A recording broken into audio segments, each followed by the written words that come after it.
అమరావతి అనేది నిలబడాలి, ఒక రూపం రావాలి అంటే ఏమో నేను బతుకున్నానేమో అప్పటికి. నాకు తెలిసి నేనైతే బతుకున్నాను. ఎందుకంటే అది మామూలు విషయం కాదు నాన్న. చాలా చాలా ఆశలు ఊహలతో బ్రతుకుతున్నారు. చాలా టైం పడుతుంది. అంతెందుకు, మొన్న సీఎం చంద్రబాబు నాయుడే చక్కగా తెలియపరిచారుగా ఫండ్స్ లేవు అని. అంటే దాని అర్థం ఏంటి?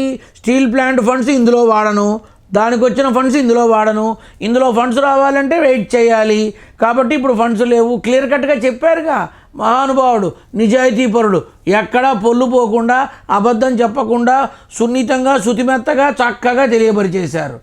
అమరావతి డెవలప్మెంట్ అంటే కొన్ని వేల లక్షల కోట్లు కావాలి.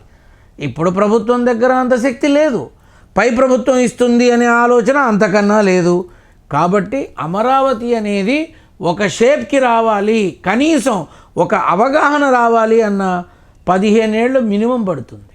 కాబట్టి దాని మీద ఆశ పెట్టుకుని ఏదో సాధిద్దామని పొరపాటును కూడా అనుకోకండి. అమరావతి నిర్మాణం కావాలి అంటే పార్టీలకు అతీతంగా, కుల మత వర్గ వైషమ్యం లేకుండా ప్రతి ఒక్కరూ పూనుకుంటే 15 సంవత్సరాల తర్వాత అమరావతి అనే ఒక నగరాన్ని నేరుగా చూడడానికి అవకాశం ఉంటుంది. Like and subscribe Eagle Media Works.